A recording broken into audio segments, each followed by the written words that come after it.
I love Mondays with Mike Heller.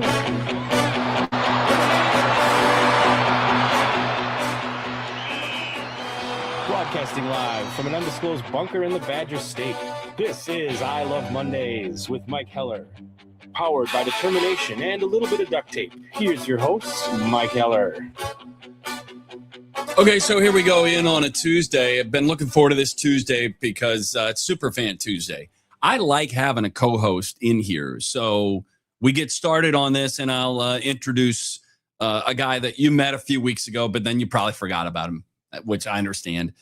He's back in studio today. We'll get to that part of the show in a moment. A few thoughts out of the gate. So I am so excited about Major League Baseball's opening weekend. Yesterday is opening week. There's a game tomorrow night. Of course, the Yankees will open Major League Baseball season on Wednesday night because they're the Yankees. The Brewers will play a matinee on Thursday. Exhibition game yesterday. They won 9-1. Doesn't count. One today at just after 4 o'clock. Doesn't count. A prep day tomorrow, and then their opener on Thursday at American Family Field against the Chicago White Sox, and Mizorowski on the mound for Milwaukee in that one. Found out that Brandon Woodruff is going to be in the opening turn of the rotation. He'll pitch early next week. That's good news that he didn't open on the IL, which could have been backdated to March 23rd, but he still would have missed 1.5 trips through the rotation. So he'll be good to go. 2 trips. He'll be good to go early next week when the Brewers go on the road. All right, so it's become a little bit of a competition, so I have to figure out which to go to. So, James, good morning. James, how are you? Thanks for tuning in. I'm assuming on YouTube, which is where you are. We're also live on X. Alert your friends and neighbors. Wake the dogs. Let them know. And then Morning Mikey Baseball from Hank. So, hi, Hank. That is not Hank. I mean, it is Hank a dog, but it's not Hank the dog. Hank the dog, I believe, is no longer with us. The Brewers had Hank the dog. Couple other notes as we get started on this Monday. A couple of statistics from the NCAA tournament. The mid-major is mainly dead. I was having this conversation with a bunch of people throughout the day yesterday and last night at Red and White. So I'm thinking as I watched all of the weekends and trying to explain away what happened to Wisconsin on Thursday out on the West Coast against High Point. I watched all parts of all of the games of the opening weekend. Of all of the double-digit seeds, High Point was the best. I don't know. I would have never thought that going into the weekend, and I get it. Texas is still in it. They're the only double-digit seed as an 11 still in the tournament. I think High Point's better than Texas on a given night. And I watched 2 given nights for High Point. 1, they were better than Wisconsin. 2, they were as good as Arkansas. And the only difference was Chase Johnston hit his final 4 shots, including the 2 against Wisconsin. And he missed his final 3 shots against Arkansas. And any or all of those would have changed, I think, the outcome of that game. Here's where we sit statistically on the NCAA tournament. There are 3 number 1s remaining. The only one that's out is Florida, and I think that was just bad coaching, and Iowa found the right stuff at the right time. There are 4 number 2s. All of the 2s are in. Purdue, Houston, UConn, and Iowa State. So 7 of the 8 top 2 seeds in the tournament are into the second weekend. There are 2 number 3s. Start to do the math. That is 9 of 12. If my math is right, 9 of 12 top 3 seeds are into the second weekend. There are 3 number 4s. So again, math checking. That's 2, 3, 4 of the top 4 seeds are out. Everybody else is in. So you've got 7, 10, you got 12 of the 16 that are around are top 4 seeds in the tournament. There is 1 number 5, St. John's. There is 1 number 6, Tennessee. 1 number 9, Iowa. And 1 number 11, Texas, which we all kind of know is not really a true 11. I don't like Power 4 conference teams in with a double-digit seed line. I think that's deceiving because typically they're going to be better than that number. You just run out of seed lines. So I think of this and go, well, shoot, is the transfer portal killing the mid-major. It's killing Cinderella in the tournament because you can't place the Cinderella tag on Texas as an 11. You know, Wisconsin might have claimed to have been a Cinderella in 2000 when Dick Bennett's team went to the Final Four. They were a 9. I believe they were a 9, 8 or 9. They were in the 8-9 game. And you got a 9 Iowa. Otherwise, 14 of the 16 that remain are top 6 seeds. And they're really on the 1, 2, 3, 4 line. So those who identified as really good teams in college basketball are really good teams, and it's taken away. Now, it's not nearly as bad as the women's side. On the women's side last night, number 1 UConn was taking on number 9 Syracuse, and they led 65-12 at halftime. That's like a D1 high school basketball power playing a Division 6 school. You know, it's like Horicon against Milwaukee Lutheran. Okay, I don't know why Horicon caught a stray. I mean, it could have been Belleville. If they're in that position, I get it. But that's a 9 seed in Syracuse that I think lost 7 games or something like that during the regular season. They're 24-8. They were 24-8 out of a Power 4 conference. And they trailed by 53 points at halftime. They lost the game 98-45. And then their coach kind of went off like, why are we always in the Syracuse region? Well, the women's tournament seeds by location, and they place you in location as close to home as possible. And it just so happens that Syracuse is going to play where UConn is going to host the first weekend of the tournament. And it's the way it's been 5 of the last 8 years. The Syracuse has been there. By the way, UConn, their average margin of victory in the last 8 games, women's hoops, is 42 points per game. Now, that's not the non-conference season when they're playing a directional school. That is the end of their regular season in the Big East and the Big East tournament and the first 2 games of the NCAA tournament. Yeah, it's skewed a little bit because of the first game of the NCAA tournament, but the second game's against Syracuse. So you want to talk about talent discrepancy. In college women's hoops, it was there for a long time for LSU. Then it was there for Pat Summitt at Tennessee.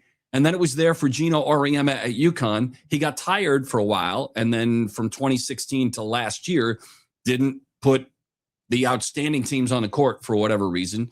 And now they're back. UConn, by the way, last title before last year, because they are the reigning champions, was 2016. They've won 11 titles since 2000. They're 36-0 this year. I don't know if anybody's going to challenge them. So that sport is a quandary. But the men's side is a little bit where we're going to talk about today. I said this yesterday, and I'm going to open with this in just a moment before I get to sponsors and then bring in our Superfan Tuesday. I don't think Badger fans are going to like this, but I don't think John Blackwell's coming back. I think there's a transfer. I think there is a go get the money concept with John Blackwell. Not that Wisconsin can't pay him, but somebody's going to pay him more. It's like being a free agent in the NFL. You end up going to the biggest dollars, and all it takes is one big dollar. And I think John Blackwell is going to get somebody's big money. So I don't know that. He didn't indicate. His only comment that I read between the lines on yesterday, and this was 15 minutes after they lost, so it's unfair. But his quote was, when he asked about coming back, he said, I don't know yet. After the loss, I don't know. Just praying to God and hoping for the best situation. To me, that sounds like Reggie White saying, God told me to go to Green Bay. It was also where the most money was offered. So I think, and I don't begrudge him. Not, like, this isn't me saying I think John Blackwell is going to transfer for a big payday, of which we're not going to know what it is, because the damn game doesn't allow transparency, which is a bunch of bullshit. It should be out there. We should know. It shouldn't be a mystery. But I think that's going to happen. So this portal season for Wisconsin, let's say that does happen. I'll leave that off the board. You got to replace Carrington, and you got to replace Nick Boyd, and maybe you got to replace Blackwell. And that's if everybody else stays. The young stars, Billy Auskis, Rapp, Jones, all of the young guys who you like what you have. You got to keep Nolan Winter. How does that all play out? They're going to have to hit the transfer portal. let's say Wisconsin paid about $7 million this last year. There are 2 teams in the tournament that would be in that same price range. 2 teams remaining in the tournament that would be, as far as Dan Patrick said this on his Monday show, of the 16 teams, he went down from a source, what everybody's paying. I believe only 2 of them were under 10 million, and that's Iowa and Nebraska. So again, the story of the game, it starts with money. You have to have money and coaching to win. You can have money and not have great coaching and lose without question. And that this goes for football and basketball. But let's see how they go through that process.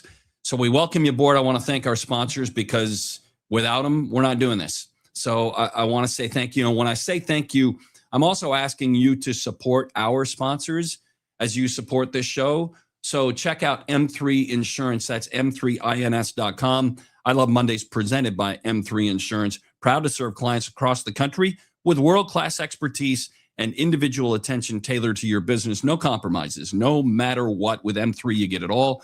Go to m3ins.com. So if you're in charge of insurance acquisition for your employees or employee benefits, go to M3 Insurance, m3ins.com. I Love Mondays is presented by the Neuroscience Group, excellence in brain, spine, and pain care. So if you are having back issues, spine issues, I hate when people are suffering. And one of the things that neuroscience does is they identify pain and want to deal with that, but then want to fix what the issue is with that. So if back pain is holding you back, at Neuroscience Group, the spine specialists offer personalized care from therapy to advanced surgical options so you can get back doing what you love. Neuroscience Group, neurosciencegroup.com. And we're also brought to you in part by Potawatomi Sportsbook and Casino. And is there a better 10 days to be at a sportsbook than the 4 last weekend and the 4 coming up Thursday through Sunday this weekend? I don't know that there is a better time of year. Maybe wild card weekend in the NFL or the divisional round of the playoffs, something like that. But I'll tell you this, for our sports bettors, head to Potawatomi Sportsbook in Milwaukee. Unmatched sports betting experience. It's got everything you need all day, every day to bet above the rest. And our program is also brought to you by Habish, and Rotier. All injury updates, including mine, are presented by Habish, and Rotier. 13 locations to ensure a hometown attorney understands your life and the impacts of your injury and is personally committed to your recovery. All right, all of that said and done, I push certain buttons, and then we bring in this guy. I don't know if you remember him. Jeff Vilker. I call him Treadmill Boy. Courtney Corning, who filled in on Superfan Tuesday the last 2 weeks, calls him the JV. I call him the mayor of Tamarindo. Is that where you were? Yeah. Costa Rica. We were just outside of Tamarindo. Yeah, he's but he won't run, but he could be appointed as mayor of Tamarindo. Welcome back. It's good to see you. Good to be seen. Everything good? Everything's great. What a great place to go. Yeah, it was beautiful. Then you went and saw a Broadway show last week with a family friend of yours that was in The Outsiders. Yeah. Which I saw on tour in Chicago about a month ago. Yeah. But you went on Broadway and saw it because you got a friend in the show. Yeah. Verona's very own Caleb Mathura. He was, he's been scrapping and fighting to get there for a long time. So it was amazing. There were 9 people making their Broadway debut that particular night. So the crowd, it was like being, it's New York. Yeah. But it was like being at a fight, not at a Broadway play. The crowd was just insanely emotionally attached because there were so many people like Caleb that were making their debut. So let's go back before we look forward. What happened in Wisconsin? Your view and what you saw, and you heard my opening remarks. I think High Point was the best double-digit seed in the entire tournament. I watched them play 2 games. They were really good. Last week on Thursday morning, I would have said they haven't played anybody, which they hadn't. Mm-hmm. But when they played, both against Wisconsin and Arkansas, it's a really good team with a ton of talent. Yeah. And so your thoughts on what happened last Thursday? Yeah, I think we talk about guard play mattering the most in postseason in the tournament. Best backcourt in America, by the way. And Killer Bees were great. Sure. Yeah, and that wasn't said sarcastically. Yeah. I think they're a great backcourt. Yeah, in a lot of ways, I didn't break down the defensive play of Boyd and Blackwell, but in a lot of ways, they showed up like we needed them to. We can talk about whether or not, I thought Boyd kept us in the second half. Others said he should have been a little bit more generous with the ball, maybe even on the last shot. But that said, Martin, outside of maybe Tanner, Martin was about the fastest guard in the tournament before he exited. Yeah. Obviously, Johnston, we talked about. You've got a guy that can hit from beyond the logo. 6 years of college hoop, and he does one thing. Yeah. He shoots. I believe he's 26 years old. Yeah.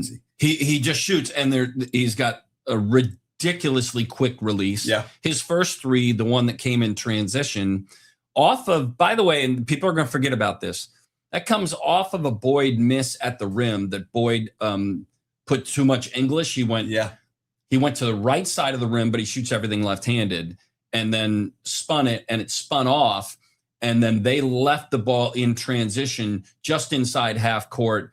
And when Johnston let it go, I said, what? And then I said, shit.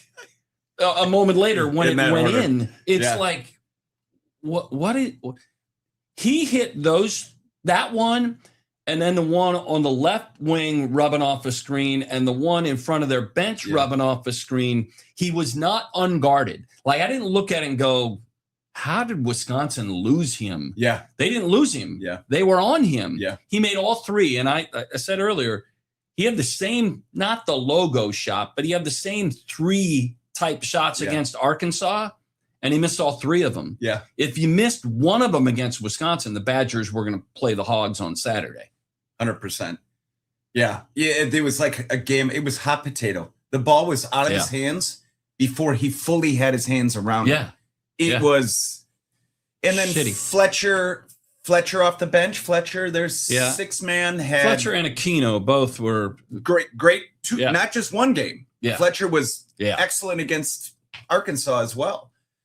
Yeah, I don't know that you've mentioned that halftime interview where I think it was Fletcher where he said, we're much more athletic than them. We're the more athletic team. We're the more athletic team.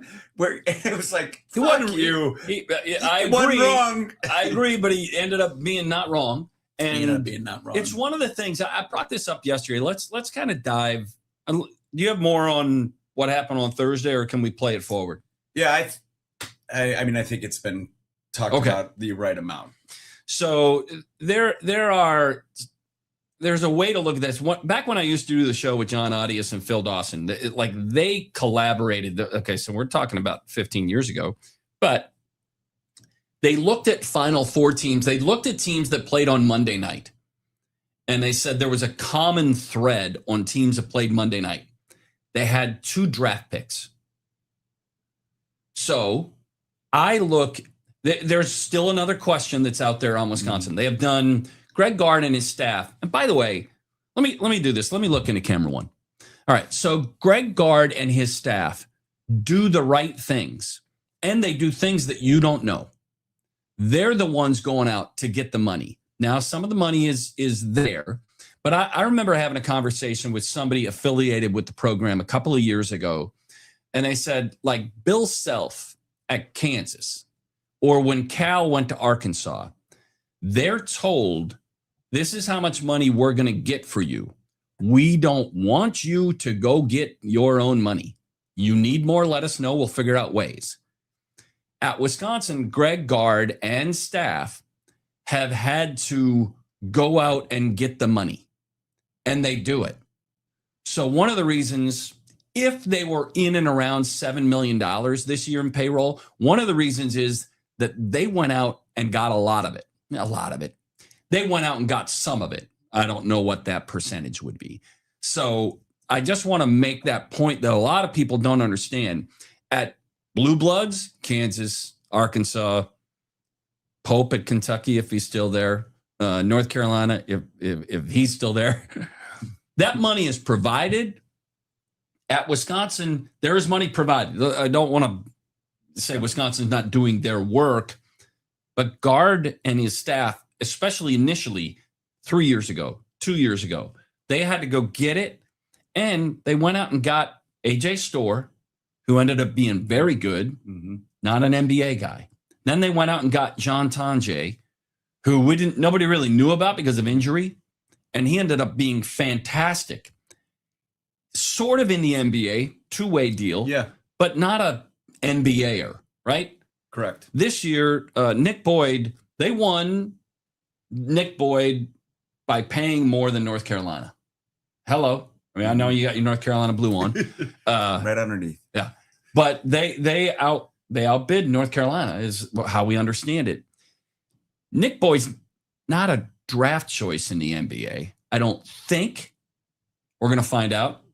On this team, probably the best NBA potential prospect is Nolan Winter, who's peripheral, right? I think the draft study had Nolan Winter just inside or outside, borderline being a second-round draft choice. Second-round picks do not have guaranteed contracts. So I guess the point that I'm making is when Phil and John talked about this years ago, to play on Monday night, you have to have a couple of NBAers. When's the only time Wisconsin played on Monday night? Frank Kaminsky, Sam Decker, Nigel Hayes, Bronson Koenig. Now, a couple of those are peripheral, but two of them were NBAers, draft choices. I don't think Wisconsin has a draft choice on their roster right now. And I love how they play. I love their talent. But the next step is to add NBA caliber talent. And the common thread, the last time Wisconsin went to the Final Fours back-to-back, they had NBA talent on the rosters. I didn't mention Douye Dukin. Yeah.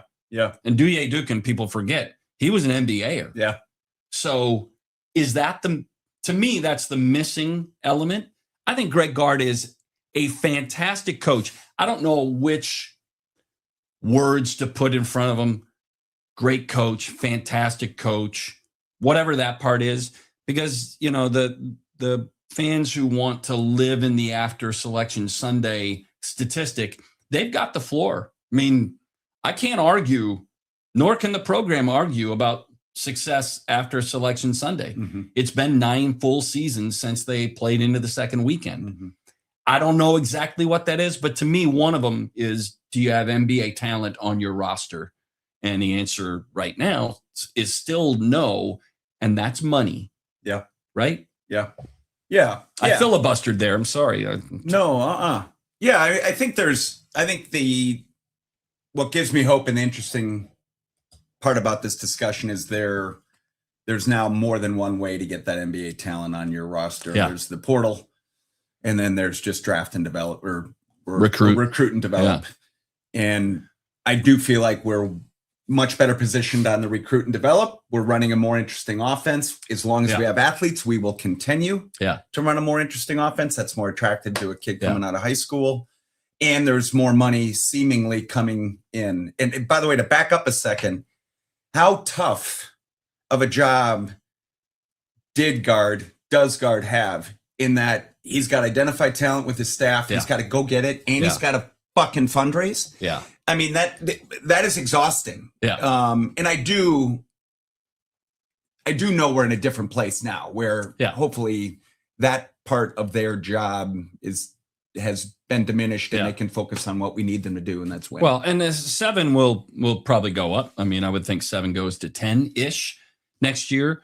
But that is, and okay, so if we go back to draft and develop or recruit and develop,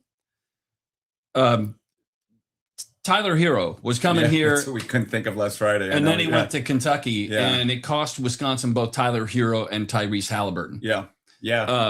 Knipple was never slated to come here, but that's kind of what has to happen, don't you think?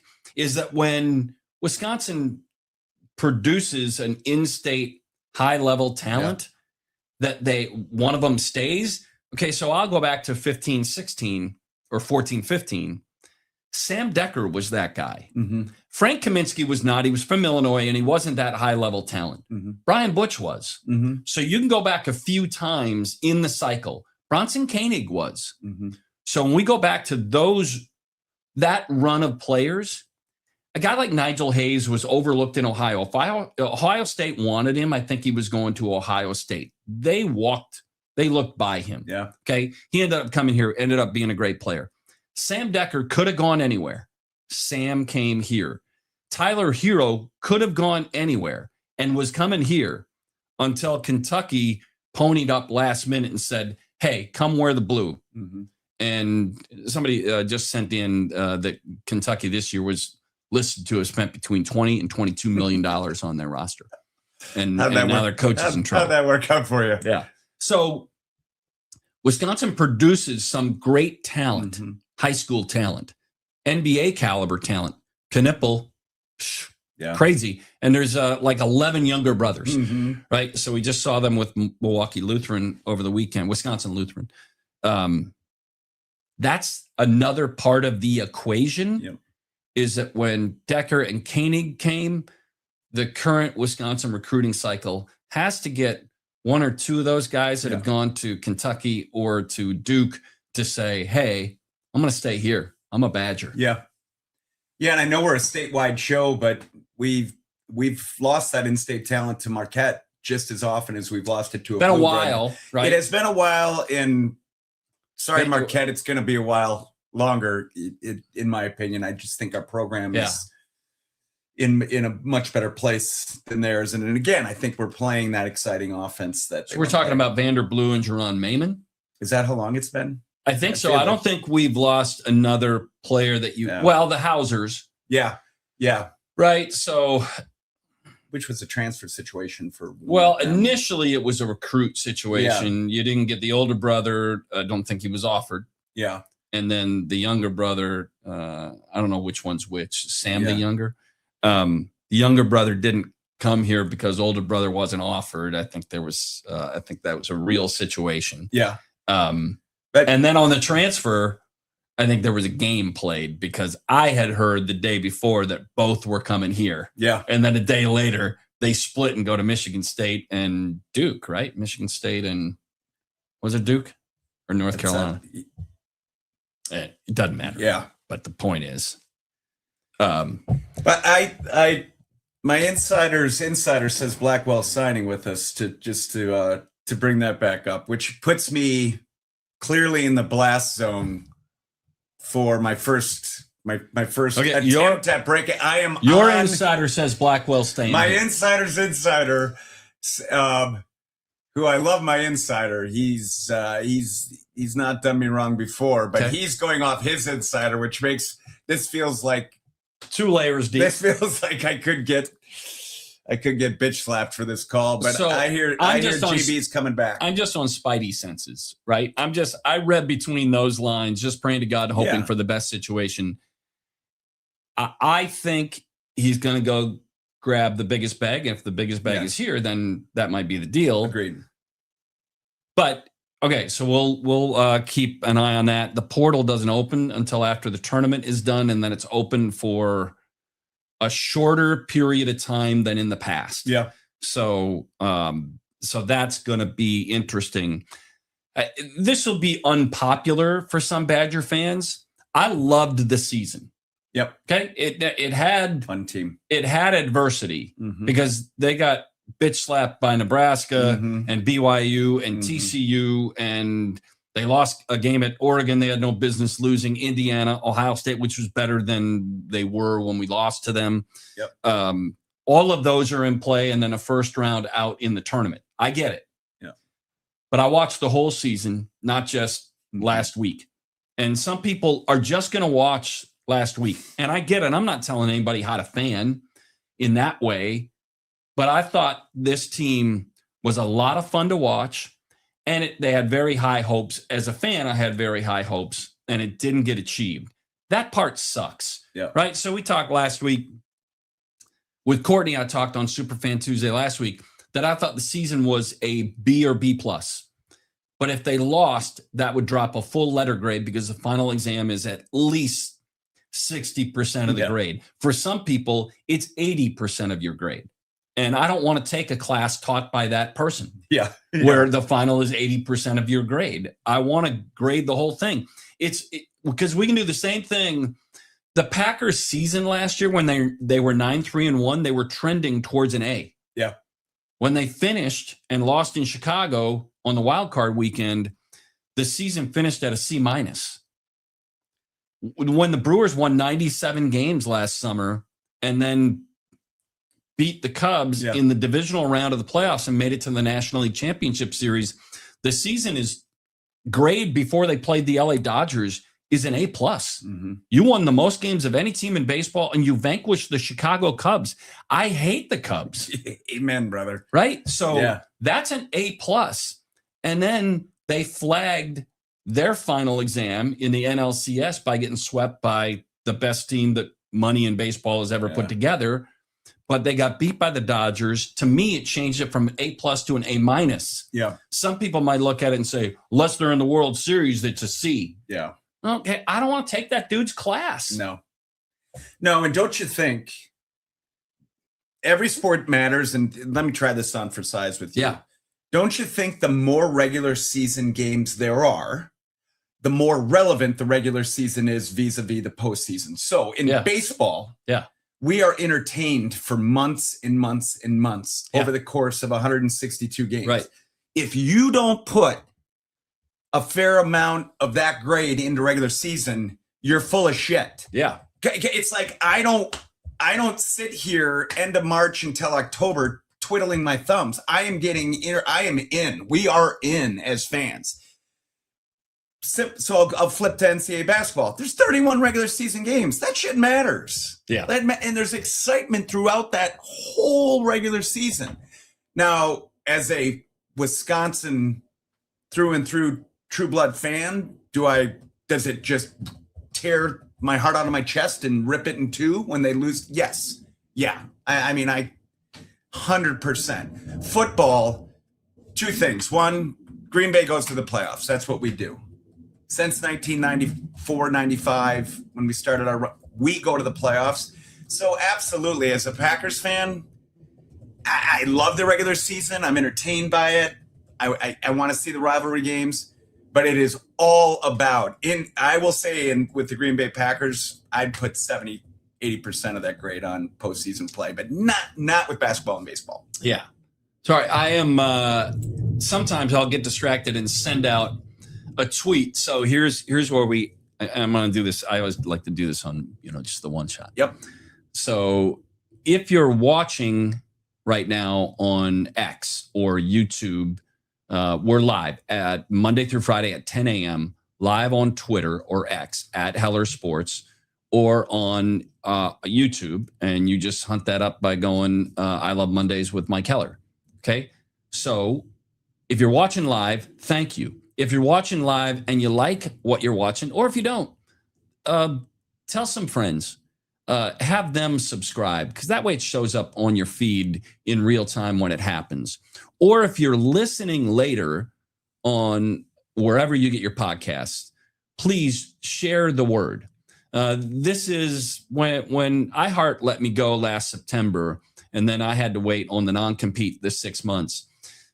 I don't have a radio group behind this. Like, I don't have promotion from a radio group, a giant, a gorilla like iHeart to constantly share the word about this show that's on at this time.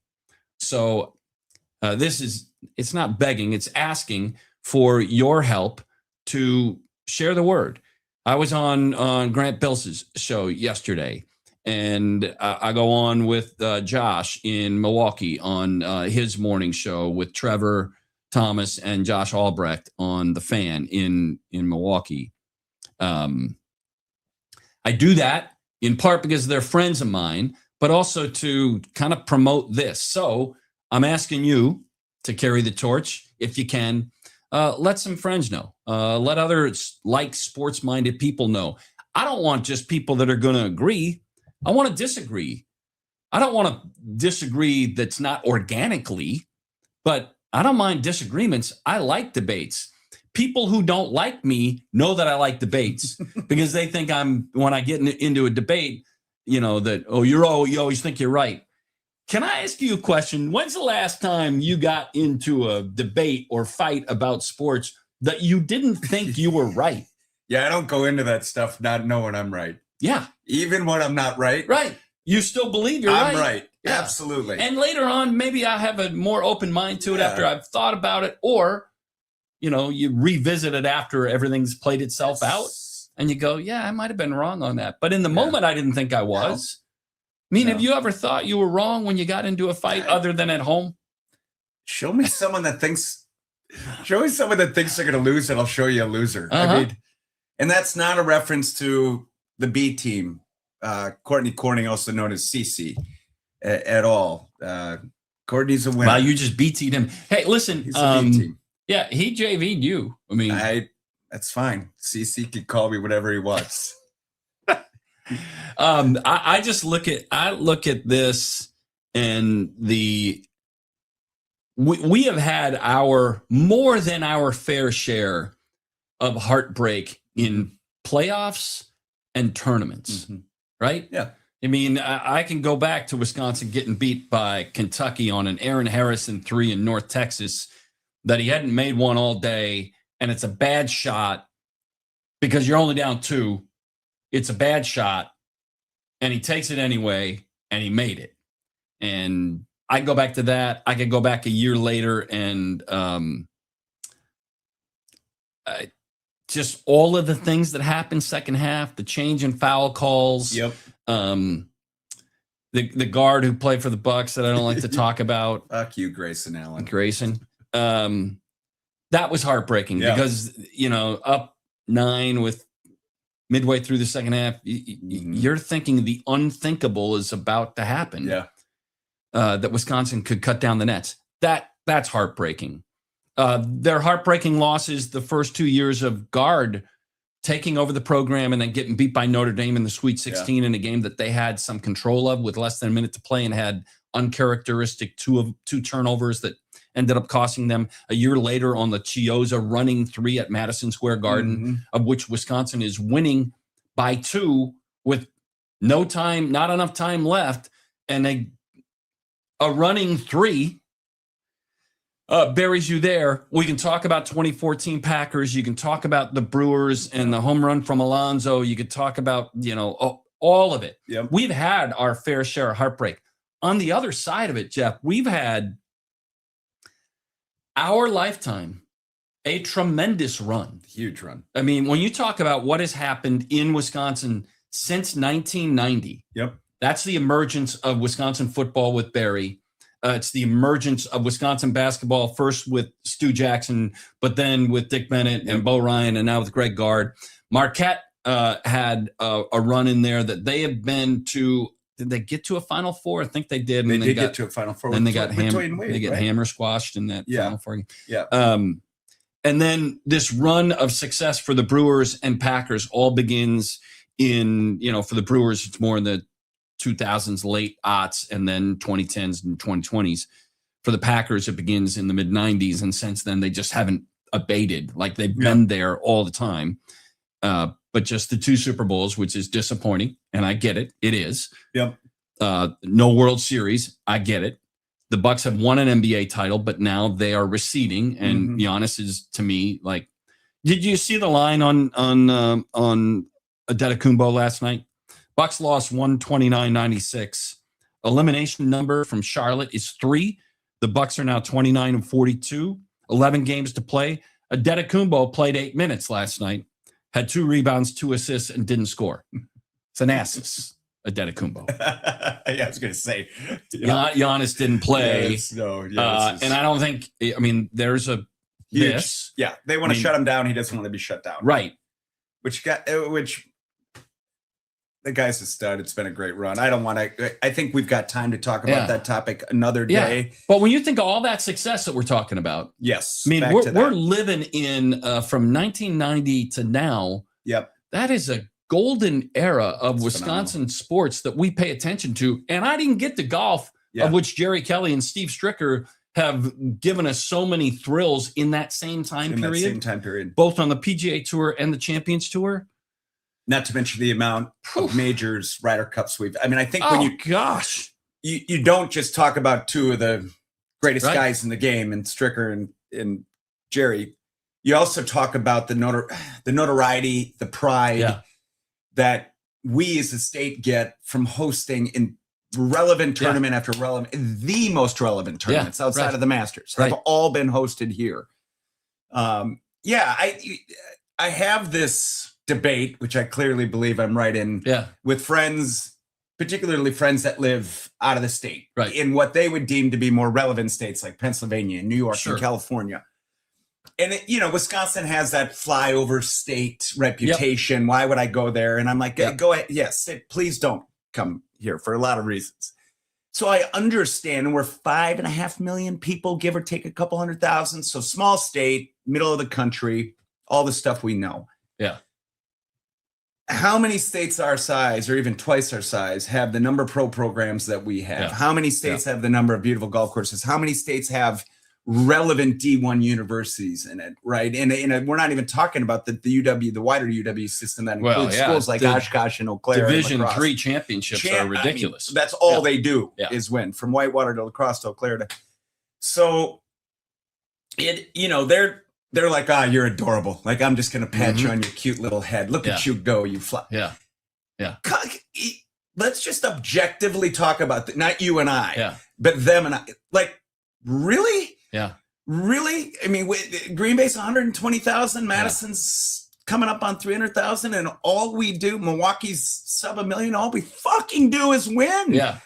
Which means we're doing it with less resources time and time and time again. We're doing it because our coaches are better. Our fans care deeply.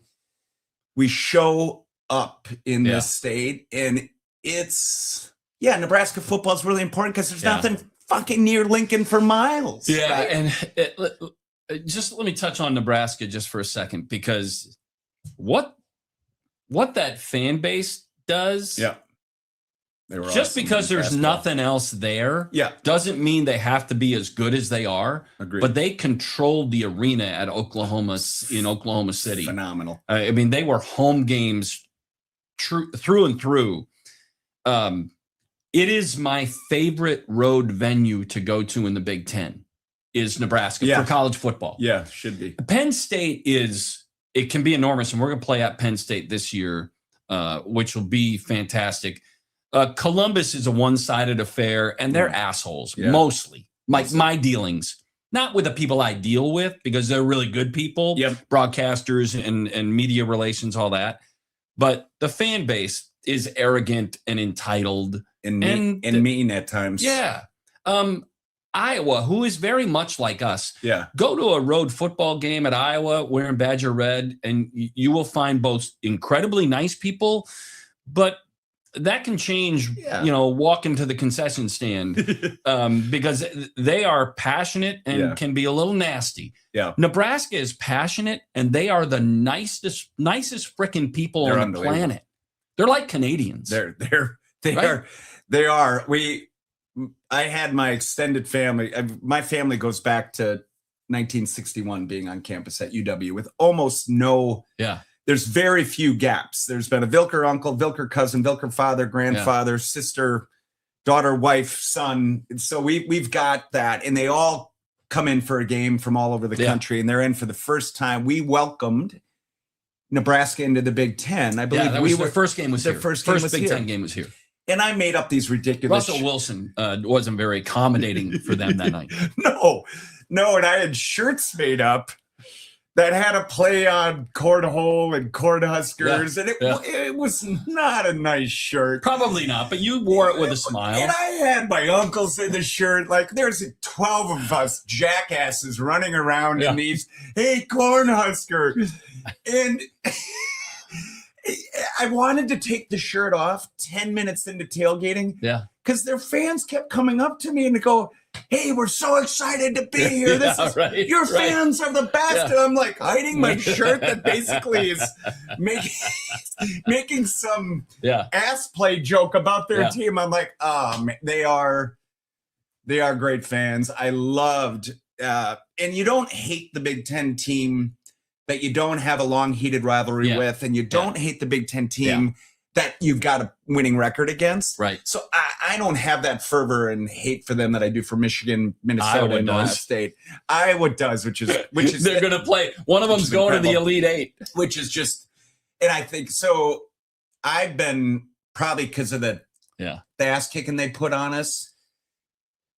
And I was skewed. I watched that game. I'm like, Nebraska's going far. Well, everybody thought Nebraska was going far all the way until they didn't. And now they seem to have it a little bit back on the rails. Yeah. I picked that team far in my bracket. I think I got them in the 8s. I think they're going to destroy it. It should be a good game. We have to remember who Iowa is. If Iowa doesn't remember who Iowa is, they're fine. They're not a very good basketball team. They're not. I'd say even compared to the last couple of years, even with the Florida physicality, I hate that word, but they did physicality Florida. I think Nebraska blows them out, and I think those fans are going to continue to have a blast. Well, and Sturts is a really good player. He did not have a very good game. They won in a game in which they didn't win because of him. And usually they win because of him. He was not on in the first game from what I recall either. He is the do factor is running high. So if he can come in and pour 31 in, they'll be in that game. A couple other notes. The Cubs are going to extend, maybe it's already out now, the Pete Crow Armstrong, who I like watching in the World Baseball Classic, but he's going to be a guy as a Brewer fan that plays for the Cubs that we're going to hate. Because he's got an attitude. He's got an arrogance and a cockiness about him. By the way, last year, first half, hit 265, 302, 544, 25 home runs, 27 stolen bases, and he did win the Gold Glove. Second half, 6 home runs, 8 steals, 216. And the question on him, he's got a 287 on-base percentage, bottom 10% in all of qualified hitters in Major League Baseball, struck out 155 times and had just 29 walks. PCA is a extraordinary talent, but kind of like Javier Baez. Yeah. He is, there's a lot of attitude that goes with, and when he's going good, he's great. Yeah. When he's not going good, he's the opposite of great. Yeah. But there's a ridiculous amount of talent in him. We're going to get starting on Thursday with the season opening games for the Cubs in Chicago, for the Brewers in Milwaukee. And the Brewers are hosting the White Sox.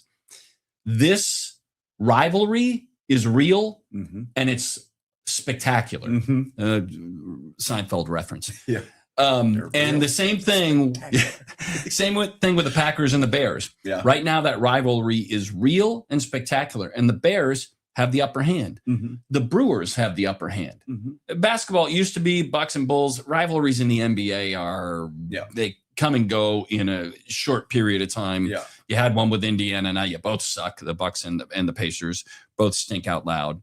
But the college rivalries are kind of forever.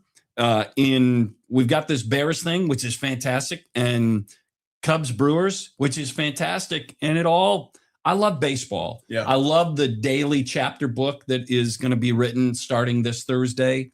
But I'm really fired up that the team that I dislike the most in both scenarios is also good now. Yeah. Because then you can fucking hate them and really hate them. Yeah. You know? Yeah. And because I hate the Bears.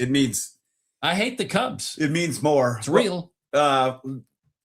Quick thing on PCA. The best thing that can happen for Brewers fans is that kid doesn't find a sports psychologist anytime soon. Correct. Because he is a prime I don't know that my sample size is not large enough, but I watched a ton of baseball last year, and obviously a lot of those games were against Chicago postseason, most notably. When he's going, to your point, he's going. Like if someone just tells him, if you can just moderate that heat, instead of real hot or real cold, just find that nice he's going to be dangerous. But he does. I mean, the bat throwing after Ks, like he reminds me of a petulant little child I used to see on the Little League field. And it wasn't my son. I think it was me. So there's that. It might be you. To the rivalry thing, it's funny. I have a dear friend of mine, went to college We were on the UW racquetball team together, the most relevant club at that school. Damn. Placed third in the country all 4 years in the NCAAs. Good team, a lot of talent. Yeah. It was a different era when racquetball was more relevant than it is now. So he grew up in Janesville, but his dad was the Bears Cubs guys. Yeah. And then he moved in Lincoln Park after UW. Yeah. And so he's earned his right to be a Chicago fan because he's been there for way over half his life. He's never met a debate he hasn't won, and he is super bright. But this year we were talking, he's a UW fan, so we bond on that. We leave pro sports alone, kind of. He said, what are the teams you hate the most in the NFL, and what are the teams you hate the most in Major League Baseball? And when I got to the NFL, it was Vikings won. And I said, Jimmy, I love beating the Bears as much as any team, more than most teams, but I'm like, you guys haven't been relevant since other than one season. So I go, I just don't get. So yes, to your point, we get to fucking care again, and that's awesome. The Cubs, I asked him that, and he's like, it's St. Louis, buddy. Sorry, our little brother up north. To me, it used to be. But I think now we've got Cub Brewer fan, Bear Packer fan. It's good. It's good. It's good. In sync. Yeah. When the Vikings have been good, they have rivaled for me on the hatred side because but they're not in that boat right now. You know, I mean, I don't know if they will be. Yeah. But that's all part of it. And then one other, since you brought up racquetball, so that makes me think of Joe Workus.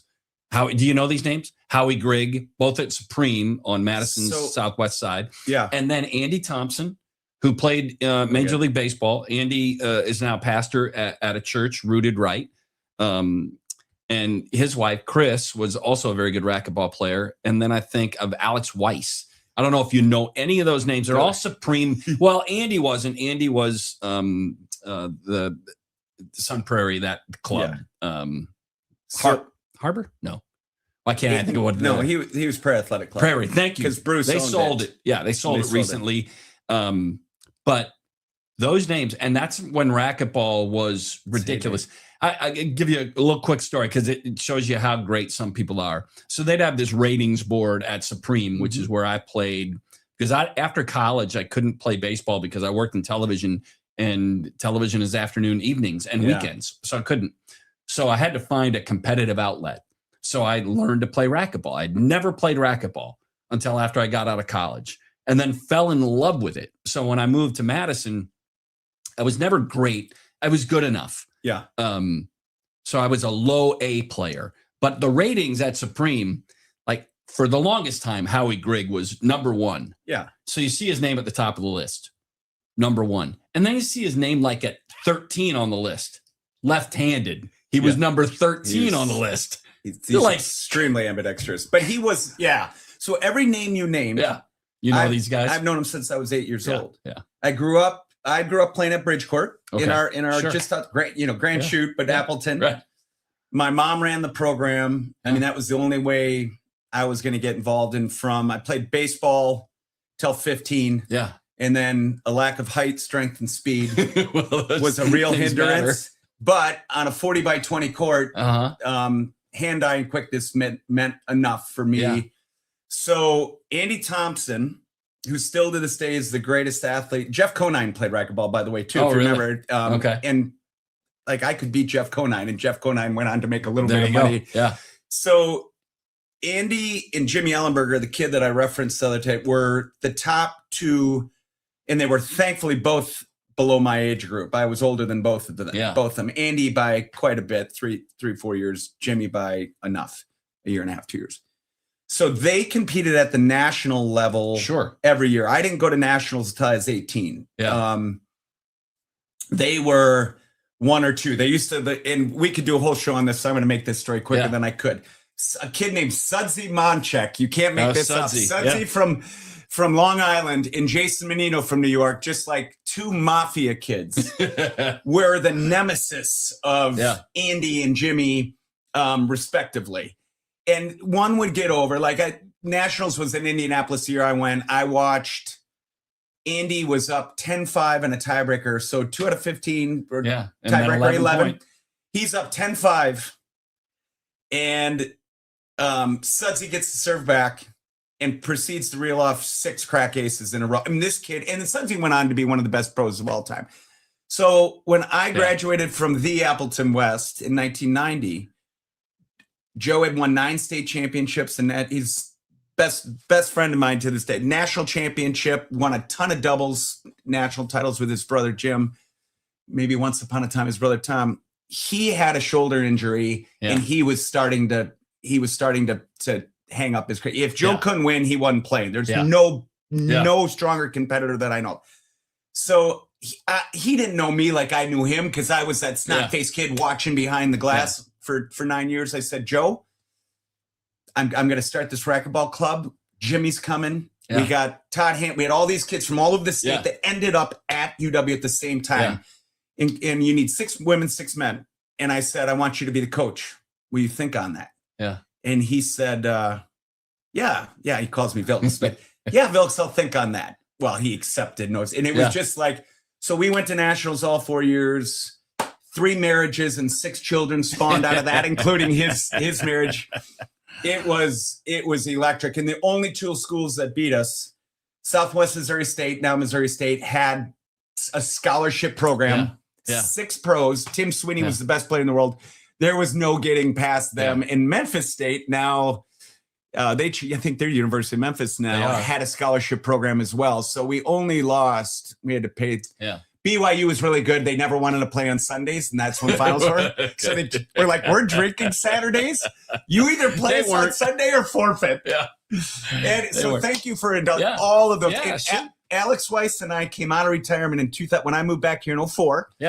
Alex and I were big cycling buddies. His T-Bone's on his one son's on Ohio State. So Alex and I came out of retirement. I hadn't touched a racket in 6 years at that point, and destroyed Howie and Steve Moscow in the club championship. That must have gone over well. Howie still, so it's the plaques up, and every once in a while Howie's like, you're coming back out of retirement. I'm like, nope. By the way, I did not have racquetball conversation on my bingo card today. Oh man. I didn't know. That was a big part of my life. So much fun doing this. I want to, again, thank our sponsors as being part of this. And again, our presenting sponsors are M3 Insurance. Go to m3ins.com.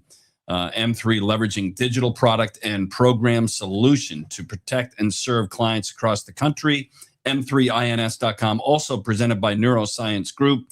From diagnosis to recovery, Neuroscience Group helps you with neurology, neurosurgery, pain management, and advanced care closer to home. Neurosciencegroup.com. And also brought to you by Potawatomi Sportsbook and Casino Bet Above the Rest, and our friends at Habish, and Rotier. Vilks, good to have you back in. Great to be back. And Courtney is he's gonna want a review on this, but he's gonna want to know, well, who's in next week? I'm not going anywhere. Are we really, Courtney? I mean, I can't get a third chair back here, but we could put you on the screen. I would do that. Could we do that? Could we double in and have, When you asked who can fill in for you, Court, apart from anybody, we both said Courtney at the same time. I am the biggest CC fan on earth, so I think it would be great to have him on screen. I don't know how I'm going to get a word in edgewise, but that's probably better for the viewers. It might have to be a 2-hour show. Appreciate having you back in. We'll look forward to next week. Y'all good? Awesome. All good. All right. We shut it down here and get you all set for what is tomorrow. Wednesday is an OG Wednesday. Now, there are 2 things that could happen on OG Wednesday this week. I've had a conversation with Mike Lucas. Luke may do it, or I may hold on Luke. I might go to OG, and I haven't talked to him yet, so I'm bringing this up is really unfair. I might go to OG and John Audius. They have a women's WBIT, Women's Basketball Invitational Tournament. They got a national semifinal coming up Thursday at home. So I might call an audible and hold on Mike Lucas and go to John Audius on Wednesday's edition. But listen, on Wednesday at 10 a.m., tune in and find out what that's going to be. Always fun doing this. And I say thanks for tuning in. We'll do it again tomorrow. I Love Mondays with Mike Heller, the podcast.